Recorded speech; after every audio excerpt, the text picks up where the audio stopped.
Shalom, welcome to Tanya Inside Out. This is chapters 45, 46, 47, and we entitled the class Compassion, Reflection, and Leaving Egypt. That's right. So just before I jump in, I just want to do a very quick recap, very quick, on what we did last week, just to put something into perspective. Can everyone see this? It's not so big. Can I see this little thing here? Let me zoom in a bit. Yeah, we see it and we can zoom in. It's clear. Yeah, it's clear. Okay. So just to put this in, but we spoke about 4 kinds or types of love. And it's just the reason why these 4 loves basically encapsulate everything. And we're going to talk about other loves now, but these 4 loves, basically what they were doing was they were creating a benchmark for all love. And it's really, oh, Gabriel's just in time. So Gabriel, you'll appreciate this. These 4 loves that we spoke about last week, Ava Rabba and Avas Oilam, and Nafshi Visicha and Kabara. These loves, I put them into this. It all fitted in this week while I was going over it again, and I realized this is how it works. That you've got the concept. There's 4 concepts, and this is what these loves are kind of delineating for us. 4 levels. So we've got the concept of a love that is inherited or that is a gift, meaning you don't do anything about it. It's natural. It's just what it is. It is. Okay? Or it's given to you. Then there's the opposite of that, which means self-generated, whereas you generated that love yourself. Then you've got selfish love and selfless love. So we've got this square, and what these 4 loves did was they basically delineated the square for us. So Ava Rabbah, which was the high love we spoke about, is a gift from Hashem. Yeah, so that's the level of a gift or inherited love. Then we've got Avas Oilam, which is of the world, which is a self-generated love, and that creates this lower level of the square. Then we've got the selfless love, which is Kabbalah, like the son who serves his parents. And then we've got the selfish love, not in a negative way, but the selfish love that is called Nafshi Ivisicha. Okay, so basically now we could plot on this graph any different place. So anywhere on this graph would be a type of love. So there's a love right in the middle that's a bit selfish and a bit selfless. That is half generated and half given. Okay, and that would be called something, I don't know what it would be called. You have to make a name up for it.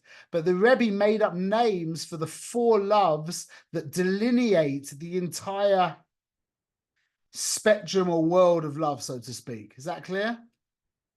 It's worth looking at that and having a think about it. But we're gonna move on now. Okay. So chapters 45, 46, 47 are not particularly complicated, but they are very profound, and you can read them very quickly and you can read them very slowly as well. There's a lot of, especially chapter 45, which you could read through very quickly, has got some profound, like, Kabbalistic imagery and stuff like that. So the overview is chapter 45, sorry, 45, I meant. 45 speaks about the process of how compassion, it's Rahmanas. I don't know whether you'll translate it as compassion, mercy, or pity, whatever it is, but Rahmanas has the ability to reveal love that was concealed. Not to generate love, but to reveal love that was concealed. We actually spoke about that. Anybody remembers which chapter we spoke about that in? How Rahmanas can actually be mevatel a sina. In chapter 32, the famous chapter where the Rebbe explains by a Rasha, you have a mitzvah, if the Tanoim are correct, to hate him and to love him. So the Rebbe says, well, what'd you do? Like Lamaisa. So he says, Lamaisa, have Rahmanas on him and you'll love him. Even having a mitzvah to hate him, you can't love and hate someone at the same time. That's not the point. You can love and hate their actions, their behavior, yeah, But them, the person, you have to love them, and you do that through Rahmanas. So this is just, I'm going to constantly keep going back to our own human relationships, because these, although we're learning about God, it's funny because in the old days, it'd be helpful to learn, we would use the human relationships to learn about God. But in our state nowadays, we're using our relationship to God to work out how to have a good relationship with our wife and kids. Anyway, I thought it was funny. Okay, so chapter 45 is about revealing love that is existing through having Rahmanas, yeah? Chapter 46, we're going to talk about a whole new kind of love, which is called the reflective love, okay? And chapter 47 is going to give us a deep appreciation for the idea of Yetzias Mitzrayim, and on a personal level as well. Okay, so let's jump in. So chapter 45, I've called it the power of compassion. This is really a technique, okay? And it's a technique that I use all the time, and it really works. Have Rahmanas. Your kid does something bad. Like, my wife is amazing at this. Like, with my older children, sometimes they will do things that, not so often, Baruch Hashem, but they'll do things that they obviously got booshes from doing themselves. They'll do things that are bad or annoying or stupid or whatever. And as a parent, you're like, what are you doing? How can you do that? But in themselves, they're broken. Like, when you do something stupid, you also feel, you know what I'm saying? You know, the other person's like angry at you, whatever, yeah. But that's at a side point. You feel like you let yourself down. Now, having Rahmanas, so when your kid, let's just say, for example, he draws on the wall, yeah, he paints all over the wall, little kid, and you're angry with him. At that point, you hate him on an emotional level. I'm not talking about the real relationship. Okay, it's important to remember that you are allowed to hate your children on an emotional level, and if you think that you don't, then you're just deluding yourself, because, and your wife as well, that your emotions, the whole point of emotions is they go up and down. It doesn't affect the relationship. The relationship is constant. If you want to call the relationship love, then that's maybe what we call unconditional love. But the idea of only feeling the positive emotion of love towards your wife and children is just delusional. It's not realistic, and it's delusional, and it's not what it's meant to be. There's meant to be love and hate in a relationship. That's a real relationship. But the relationship, that's unchanging. That's mamash emes. So maybe people call that unconditional love. I don't know. But there's nothing wrong with every now and again feeling negative towards a loved one. That's not wrong. And in fact, that's probably the healthiest way of getting over that. Like, I just did it yesterday. I had a heart-to-heart with somebody, and I told them how I felt, and it'd been building up for a long time, and I felt really negative, let it all out in a calm and intelligent way, and I felt so much better afterwards. It was like a reset for the relationship. Let's start again. Nothing happened. The person didn't change anything, just listened. And I was like, okay, I'm ready. Let's do it again. Finish. Start again. Well, you smashed his car. What? You smashed up his car. Okay. So having yeah. As opposed to unconditional love, it sounds like it's an unconditional relationship. Sometimes you feel love, sometimes you feel hate, but it's the relationship that's unconditional. To call a relationship unconditional is a bit weird. The relationship is binary. You're married or you're not married. Finished. He's your son. He's not your son. Finished. How can that change? So it's like I was saying to Gabriel yesterday, the idea of somebody saying my marriage has gone flat. If someone says that to you, my marriage has gone flat, yeah? The normal, I'll tell you, I had a girl email me, and she, at the end of the email, as a side point, she spoke about her failing marriage. And my immediate reaction was, oy vey, oy. And then I was like, what are you talking about, Diamond? Forget the word failing. concentrate on marriage. Oh, you're married. That's mamash givoldik. Your marriage is flat. Okay, we'll work on the flat bit, but let's talk about the marriage. You're married. That's mamash. That's when you can always stay focused on that, then you can deal with flat, bumpy, this way, that way, all the other things. Yeah, they just become qualities of the marriage, but the marriage is what it's about. The relationship with your child is what it's about. Everything else is just a shade, is just a color within that. You've got pretty colors, you've got ugly colors. Okay, we'll get through that. But that's the marriage. The marriage is so calling it unconditional. I hear it's right, but it's not to say it's unconditional is already putting too much of a condition on it. It just is.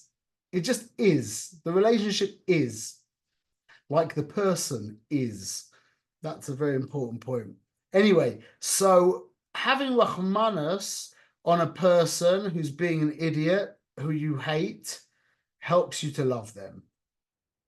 And that, in this chapter, the Rebbe speaks about yourself. Have Rahmanas.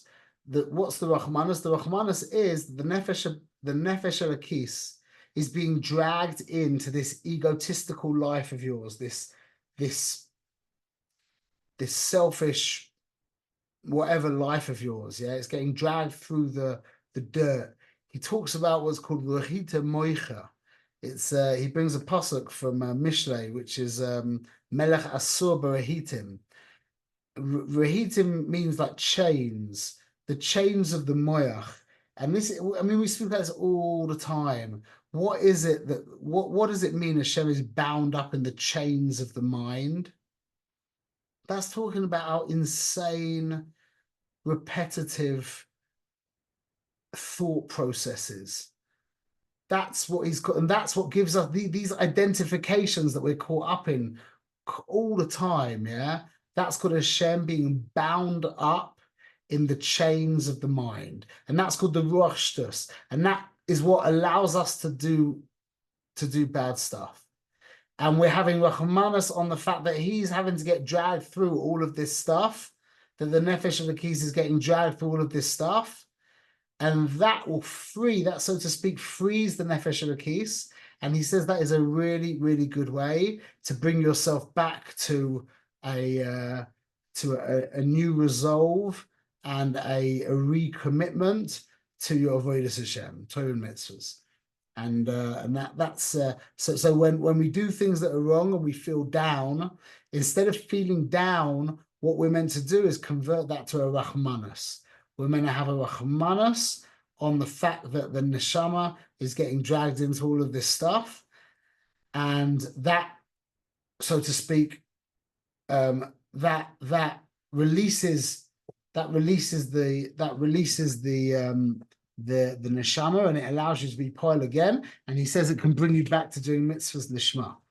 And the Rahmanas that you're mentioning is the Rahmanas that we should have for ourselves. It's not we should have for somebody else. Is that correct? Yeah, no. I went off into Perek Lamed Beis before. Okay. Yeah, this is now talking about the same. It's the same mechanism. Just instead of it being focused outwards, it's being focused inwards, and it does the same thing. Rahmanas does the same thing, but it's just when it's towards your child, it will actually allow them to. That's like the Indian Rebbe Nachman talks about, being misboining on Nakudas Tovos. Yeah, but that's what I'm not understanding, because Rahmanas says you look at their negative. You're supposed to look. You're about to talk about looking at somebody's positives.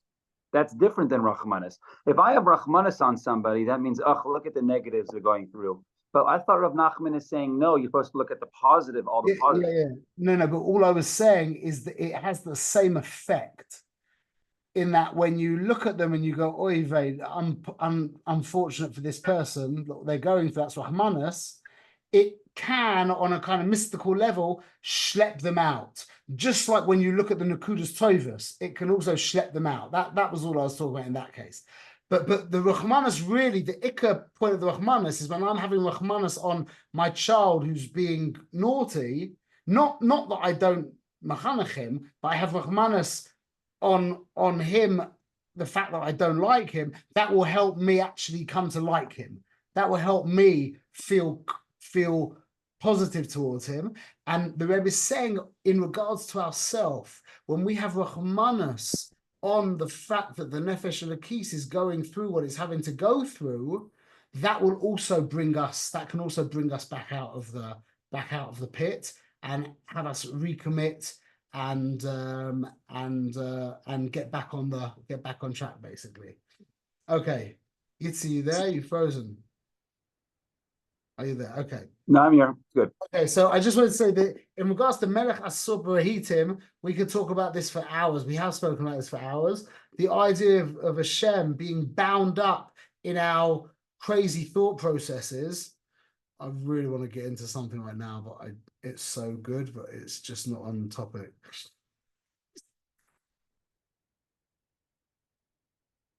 I say really quickly, okay? But this is a whole shit in itself. I say really, really quickly. Yiddishkeit is the only thing I know in this world that isn't a religion. Yiddishkeit is about becoming the most irreligious person you can become. That's what Yiddishkeit is. To call Yiddishkeit a religion is so off. Atheism is a religion. Communism is a religion. Leftism is a religion. Catholicism is a religion. Islam's a religion. Hedonism is a religion. Religion is a way of seeing the world. It's a dogma. It's a paradigm. It's a lens of which you look at the world through. That's what religion is. Yiddishkeit is removing all of the lenses and seeing the world through Hashem's eyes. So Yiddishkeit is the only thing there is in the world that isn't a religion. That's a shoe in itself, okay?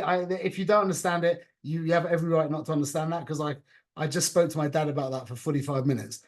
But that's important. So just that's the Indian of Melech Asur Barahitim, by the way. That's the Oimek of the king bound up in the chains of the mind, is exactly that. Is our paradigms and our ideologies and our dogmas that we live with. That is Hashem being bound up in our mind. And that's why Abraham's tent was open on all four corners, all four sides, because he was the first man to become released, or to release himself from the ideologies, from the dogma of being a human being, and become completely free and bound up in seeing from Hashem's perspective. So just 3 Rosh Tevas for ego. Okay, the normative one I've heard for many years is ego is edging God out. Okay, you've heard that before? Yeah, but then this is the one that I came up with a couple of years ago, which I thought was nice. Ego, Elokus, gone off. Yeah, that's very helpful. That part of you that says I am is really the Rebbeinu Shloim. But then this is my final one I just came up with recently. I don't know the final one, but for the final one for now. Ego, elevate God's opposite. That's the Inyan. That's the tikkun of Elokus gone off, means you think you're your own thing. So the whole idea of that is to elevating the ego is b'chol nafshecha. That's the mitzvah of Kriyash Man b'chol nafshecha. Okay, again, that's getting off topic. Okay, let's jump. This next love, chapter 46, is a very he says it's karev hadavar ma'od ma'od. It's very, very close to you. Oh, just you and me, Gabriel. What? Where'd everyone go? I don't know, but as long as you're here, it's okay. Just don't you run away. Yeah. So reflective love is from the pasuk Kamayim. Oh, it's his back. Kamayim. What? I have to jump onto my computer. Hold on. I'm not leaving you. So yeah. Kamayim al-panem, Kain leiv ha'adam la'adam. The way that your heart is to another is the way that they will respond to you. The natural way, that's good, Gary, it makes it look more popular. The natural way that the heart works is that when you love someone, they love you back. But there's a very important point. There's a very important thing here. And this again is Perush on something that we spoke about many, many chapters ago. Okay, it says, Kamayim haponim laponim ken lev ha'adam la'adam. Like water, the face to a face is like the heart of one man to another. Why panim haponim? Why the reflection of the face? The only way, and this is, oh no, this is just left for this. The only way that this is true. Oh, Yitzi, stop teasing us. So the only way that when I love another, they love me back in a true way is when my love for them is bechinas panim, is a true love, is not an ava talui bedava. If my love is not dependent on something, meaning it's a selfless love, it's about them, it's not about something I can get for them, from them, then that love will naturally, now there is the ability for the other person to resist that, yeah, that can take place. But the default way that Hashem built reality is, if I love you with a love for you, it's about you, not something I can get from you, naturally you will love me back. That's how reality works. It's one of the most important things you can ever know. If I love you with a love that is talui bedava, meaning it's about something I can get from you, you will hate me back. To know that is, I can't think of, I don't know if I can think of anything more important than knowing that. To love someone for them will naturally cause them to love you back. And if you love someone for a reason, an avatalui bedava, that will cause them to hate you back, Chas v'shalom, and rebel against you. And I think that's one of the most important, that is in my mind the most important yesod of chinuch, is you should not be looking to get anything from your children and also from your wife as well. You should not be looking to get, I know that's much harder, that's easier said than done, but at least we're striving. We're striving for a love where it's only about them. It's what can I do for you, not what can I get from you. That's it. Now, the Rebbe goes on and he says, that's the natural way it works. Now that love is enhanced by the discrepancy between the two parties. Meaning, when the one who loves is objectively greater than the beloved, the reaction of the beloved to the lover is all that more visceral, all that more powerful, all that more real. You with me? So when you've got an Adam Godel who genuinely loves for themselves an Adam Shuffle, the Adam Shuffle, the lowly person, will experience a very profound love for the Adam Godel. Maybe that would account for a lot of Hasidim, you know, the way Hasidim feel about their Rebbe a lot of the time. If the man's a genuine Adam Godel and he cares genuinely for his Chassid in the way that he should for the Chassid, it's like one of the easiest relationships as a Rebbe to his Chassid, that because you're really there for them, mamash, then that should cause a deep love, a responsive deep love. So this is the difference between this love and all the other loves, is it's not inherited, it's not generated, it's not selfless, it's not selfish. It's just a reaction. It's off that chart that I painted, that square that I painted you before. It's a different thing. It's a whole different thing. And the Rebbe goes to town on this idea. It's really a very important idea. The point is that Am Yisrael, when we were in Mitzrayim, we were in the lowliest matzah there was. And Hashem b'chvoidoi v'atzmoi came himself and brought us out. And the Rebbe speaks about he gives the mashal, he paints it clearly like a king, a great king, finding this lowly, wretched excuse of a mensch on a waste, you know, in some wasteland, and he picks him up, and he, you know, it sounds like a YouTube video. He picks him up, and he takes him back to the palace, and he cleans him up, and he brings him into the Cheder Yichud, into his innermost chambers, and he hugs him and he kisses him.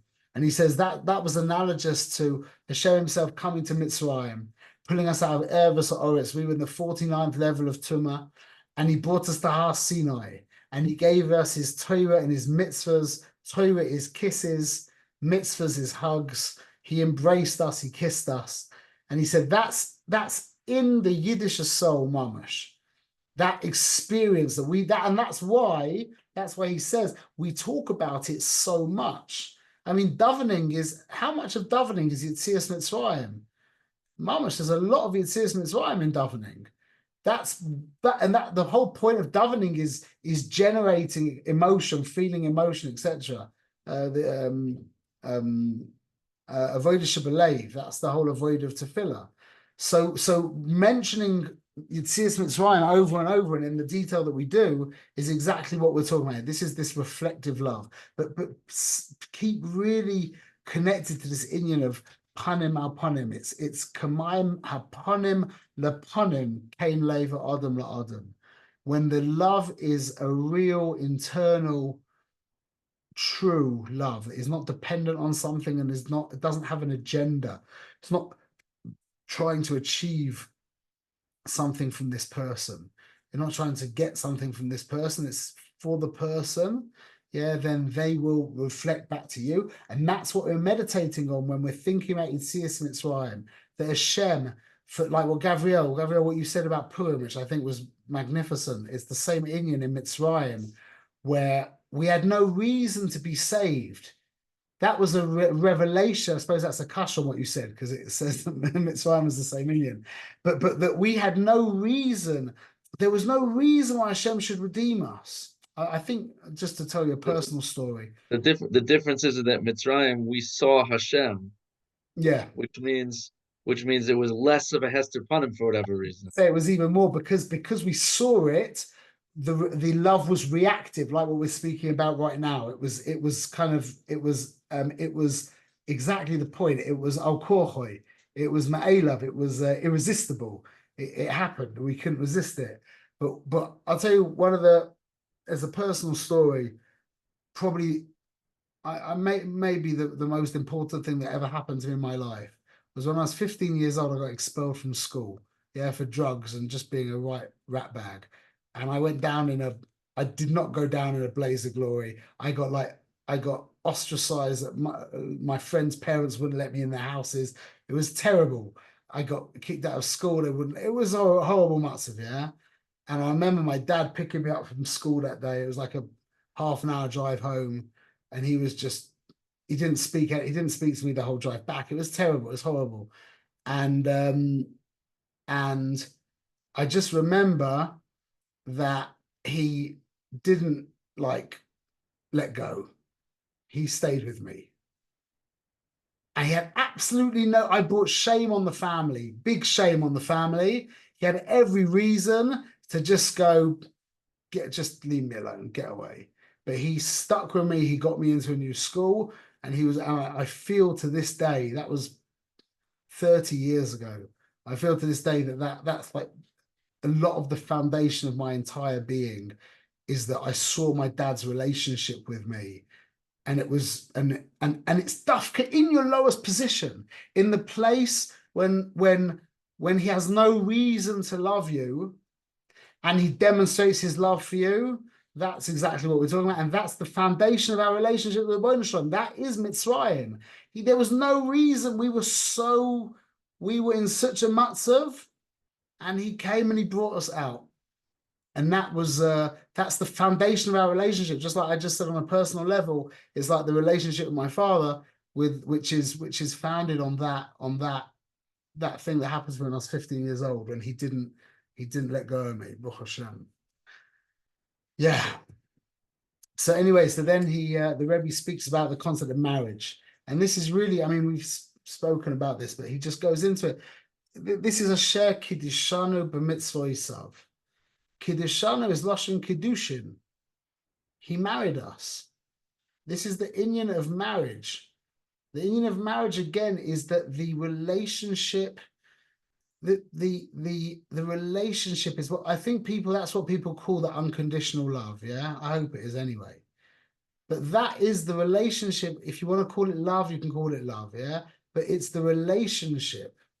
That's what marriage is.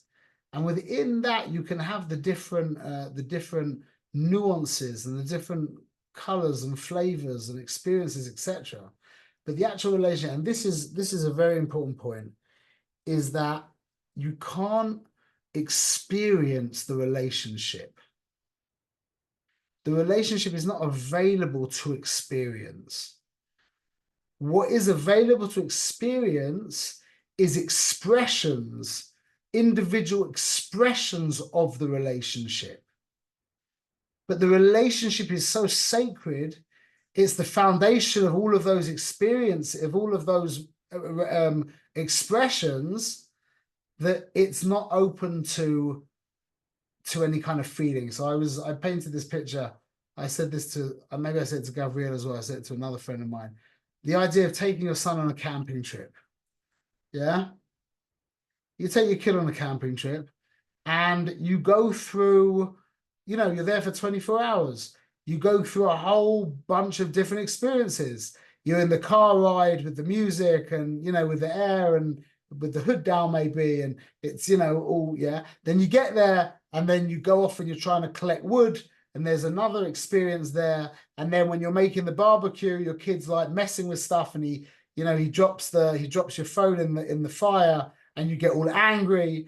And then he won't go to bed and it's annoying. And then you wake up in the morning and he's gorgeous. Or before that, you lie there looking up at the sky and talking about the stars and Hashem and infinity. And you go that camping trip, yeah, you go through ups and downs and highs and lows, and it's left and right and forward and back. And it's just a whole, it's a whole moving experience, yeah.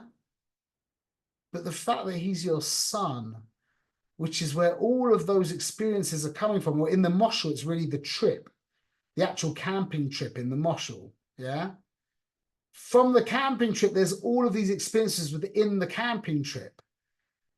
But the camping trip itself, which in the moshel is the actual relationship with your child, that is where all the experiences exist within. So it's like another moshel would be the difference between the screen and the pictures on the screen.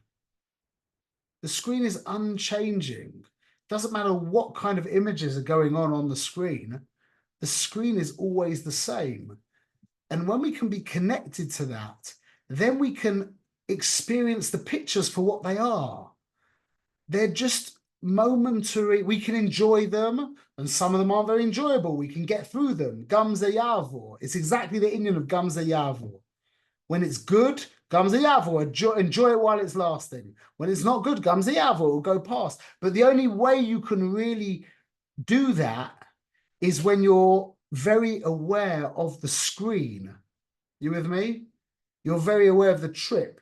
You're very aware of the relationship.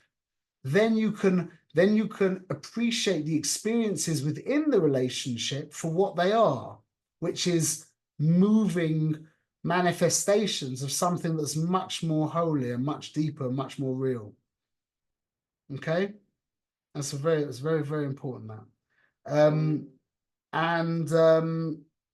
the Rebbe basically answers up another question that probably we wouldn't have had, which is, and this answers up the question.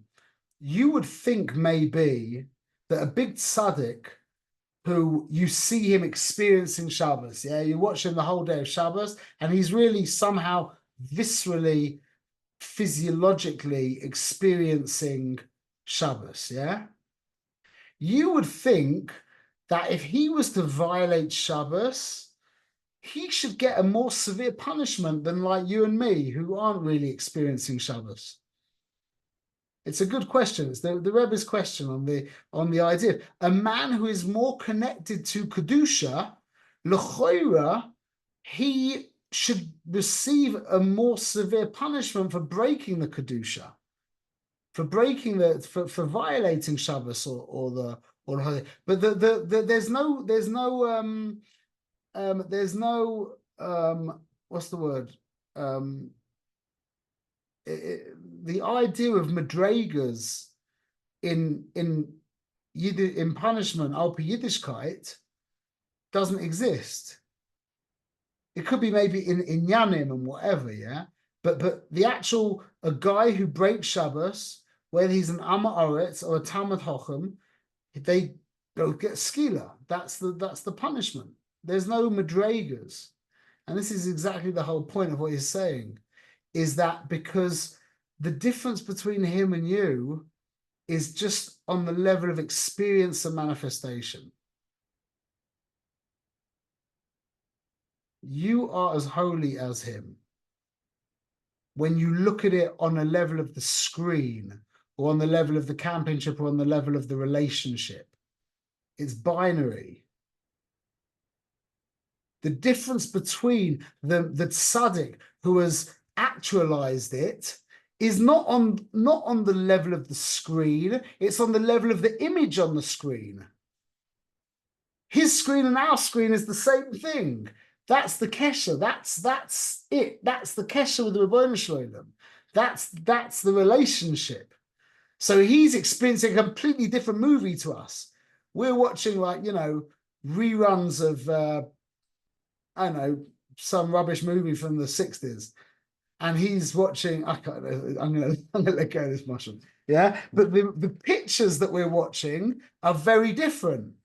But the screen is exactly the same, and that's why the punishments for the Amma Oretz and for the tzaddik, aliba the base them how it's written al pi halacha, a shaveh.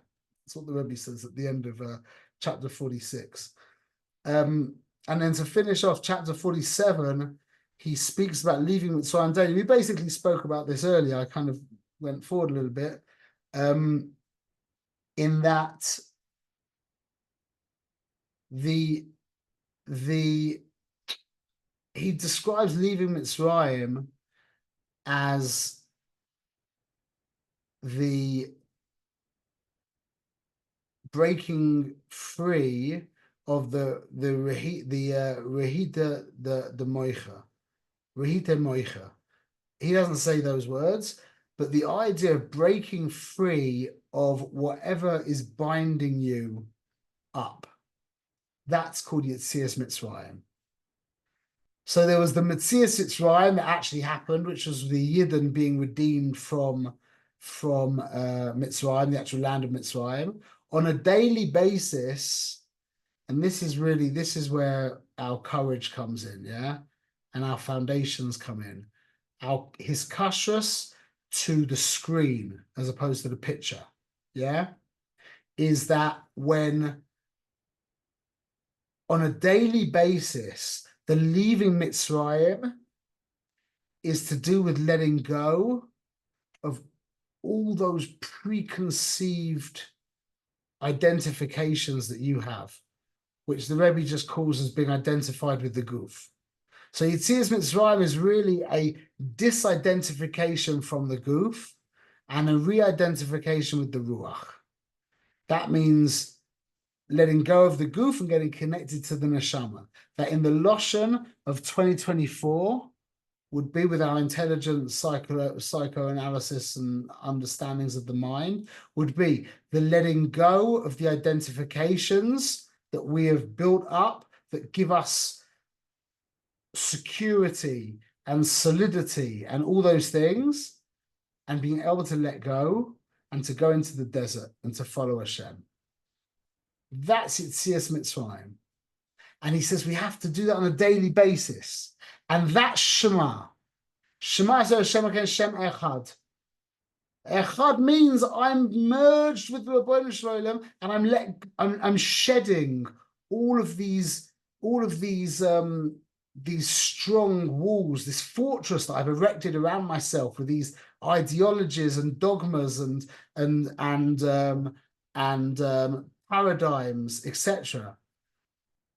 When I say echad, that means I'm merged with the Rebbeinu Shalom, that all of that goes away. And that's it's Mitzrayim. And that's the reason why the Rebbe says that Chazal shipped in Yetzias Mitzrayim into Kriya Shema. Because it's the same inyan. Kriya Shema is the ascension, as we know, is the ascension of all of the limitations of this world, breaking free of all of our preconceived ideologies and dogmas, and all of those mental, what do you call them? Edifices, whatever, walls that we erect to give ourselves, to give our ego that sense of being, and to slake the fear that it has of dying, making ourselves more and more eternal, more and more real, more and more bigger and stronger and harder, and all the things that our ego wants us to be, yeah? That we let go of all of that. That's Shema. And then you're ready, that's Shema, which is Yetzias Mitzrayim, and then you're ready for Shemona Esrei. He didn't mention, I'm just adding that in. That's the hachana for Shemona Esrei, is letting go of yourself legamrei. What is yourself? Yourself is these delusional mental walls that you've erected that give you a feeling of being, give you a feeling of being God, to be honest, give you a feeling of immortality, of indestructibility. Letting those dissolving away, that's the avoider of Shema Yetzias Mitzrayim, and that's the chachana, so to speak, for Shemona Esrei, where it's all gone and there's just him. And that's what I think is what I just called before, the idea of elevating God's opposite, ego. The point of the ego is that it should become elevated into our avoider. Its very job is to be, it's the whole purpose of it is that we see it for what it is. And that's Hashem being bound in the chains of our mind, in the chains of our mind. Bezrat Hashem. So, I mean, ideally we should talk about Purim, but we've got another shir or two about Purim. So we should be zeicher to have Rachmanos on others and on ourselves, and to enjoy this reflective love, which means, you know, take it seriously when we think about Hashem taking us out of Mitzrayim, Bichlal, and then remembering that I know that you two here are capable of this. Most people aren't, and I think this is what the inyan of, you know, there's the Medrash. Rashi says that when we came out Chamushim, by arms, he says 1 in 5 of us, 4/5 of us died in Makas Choshech, yeah?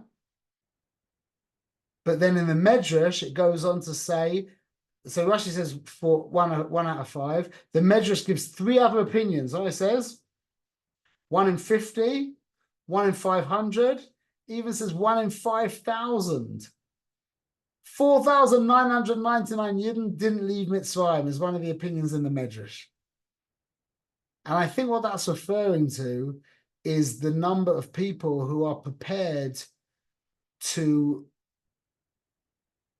analyze and to potentially let go of their ideologies, of their paradigms, of their dogmas, of all the tachboilus ego, of all the things that the ego uses to give me my definition.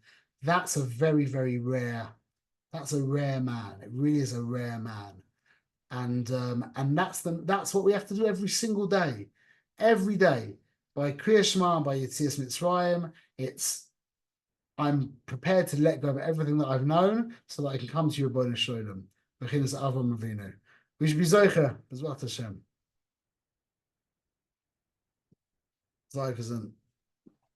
Thank you, great.